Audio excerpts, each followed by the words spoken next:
आर्यन और समीर दोनों उत्तर प्रदेश के कानपुर शहर के रहने वाले थे। कॉलेज के दौरान उनकी मुलाकात एक दूसरे से हुई और वहीं से सफर शुरू हुआ। बचपन से ही उन्हें रहस्यमय कहानियां, पुरानी बंद जगहें और डरावनी घटनाओं में बहुत रुचि थी। जहां बाकी बच्चे खेलते थे, वहीं ये दोनों रात में अकेले बैठकर भूतिया किस्से और अनसुलझी घटनाओं के बारे में पढ़ते थे।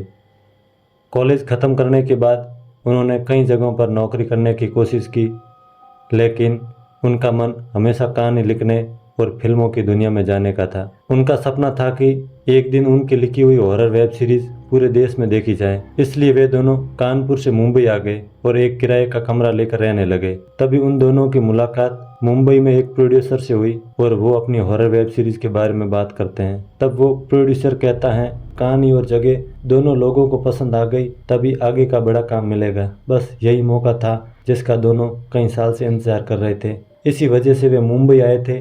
दिन भर वे अलग अलग जगहों के बारे में पता करते रहते और रात में कहानी तैयार करते। एक रात दोनों एक छोटे से ढाबे पर बैठे थे।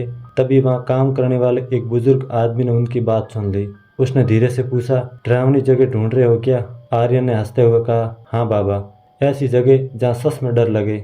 वो बुजुर्ग आदमी कुछ पल तक तो चुप रहा, फिर बोला, तो फिर मुकेश मिल चले जाओ, लेकिन रात में जाना, तभी असली चीज़ दिखाई देती है। यह सुनकर समीर थोड़ा चुप हो गया, लेकिन आर्यन उत्साहित हो गया। बुजुर्ग व्यक्ति से पूछा कि बाबा, मुझे इसके बारे में थोड़ी और जानकारी दे सकते हो क्या?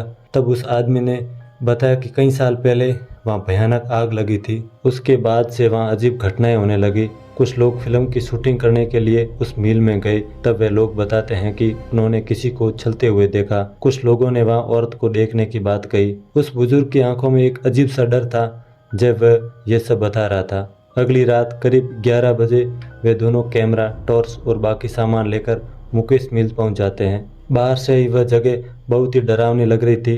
टूटा हुआ बड़ा गेट, जंग लगी लोहे की चादरें और अंदर फैला गहरा अंधेरा। आवाज चलने पर ऊपर लटकी लोहे की जंजीरें आवाज कर रही थी। समीर ने वहीं कहा, भाई जल्दी काम खत्म करके निकलेंगे। दोनों धीरे धीरे अंदर बढ़ने लगे। शुरुआत में सब सामान्य था। वे अलग अलग कमरों को देख रहे थे और तय कर रहे थे कि शूटिंग कहाँ होगी और परफेक्ट शॉट कौन से एरिया में होगा। वे जगह ढूंढ रहे थे, लेकिन कुछ ही देर बाद माहौल बदलने लगा। सबसे पहले ऊपर से किसी के छलने जैसी आवाज आई। जैसे ही वे आवाज सुनी, दोनों रुक गए। आवाज बिल्कुल साफ थी, जैसे कोई भारी कदमों से धीरे धीरे चल रहा हो। समीर ने डरते हुए ऊपर रोशनी की, लेकिन वहाँ कोई नहीं था। आर्यन ने हंसकर कहा, पुरानी बिल्डिंग है, लेकिन उसकी आवाज में भी डर साफ सुनाई दे रहा था। आगे बढ़ते हुए वे एक लंबे अंधेरे रास्ते में पहुंचे। वहाँ अचानक बहुत ठंड महसूस होने लगी, इतनी ठंड कि दोनों की सांसें भारी होने लगी। तभी समीर का कैमरा अपने आप बंद हो गया। उसने कैमरा दोबारा चालू किया, लेकिन स्क्रीन कुछ सेकंड तक काली रही। फिर अचानक स्क्रीन पर कुछ पल के लिए किसी औरत जैसा चेहरा दिखाई दिया। समीर डर कर पीछे हट गया। आर्य ने कहा, शायद कैमरे की खराबी होगी, लेकिन अब दोनों के चेहरे उतर चुके थे। करीब आधे घंटे बाद वे मील के अंदर एक बड़े कमरे तक पहुंचे। दीवारों पर जलने के निशान थे और कोनों में राख जैसी चीजें फैली हुई थी। ऐसा लग रहा था जैसे सालों पहले लगी आग का असर आज भी वहाँ मौजूद है। तभी अचानक कमरे के कोने से किसी के धीरे धीरे रोने की आवाज आने लगी। दोनों एकदम चुप हो गए। आवाज बहुत हल्की थी, लेकिन साफ सुनाई दे रही थी। समीर ने कांपते हाथों से कैमरे की रोशनी उस तरफ की और उसी पल दोनों की सांसें रुक गई। कमरे के कोने में एक औरत खड़ी थी, सफेद कपड़े, लंबे बाल और झुका हुआ सिर। वह बिल्कुल बिना हिले खड़ी थी। कुछ सेकंड तक दोनों उसे देखते रहे। आर्यन के हाथ कांपने लगे, लेकिन वह कैमरा नीचे नहीं कर पा रहा था। तभी वो औरत धीरे धीरे अपना सिर उठाने लगी। उसका आधा चेहरा पूरी तरह जला हुआ था, आंखें काली थी, होठों पर अजीब मुस्कान थी। समीर डर के मारे पीछे हट गया। उसी पल कैमरे की लाइट तेजी से झपकी और वह औरत अचानक गायब हो गई। अब दोनों पूरी तरह डर चुके थे। उन्होंने तुरंत बाहर निकलने का फैसला किया, लेकिन बाहर जाने का रास्ता मिल ही नहीं रहा था। वे जिस रास्ते से आए थे वह रास्ता जैसे बदल चुका हो। हर तरफ एक जैसे टूटे कमरे और अंधेरे रास्ते दिखाई दे रहे थे। तभी पीछे से फिर वही रोने की आवाज आने लगी, लेकिन इस बार आवाज बहुत करीब थी। दोनों तेजी से चलने लगे कि तभी ऊपर लगी लोहे की जंजीरें अपने आप हिलने लगी। चारों तरफ आवाजें गूंजने लगी।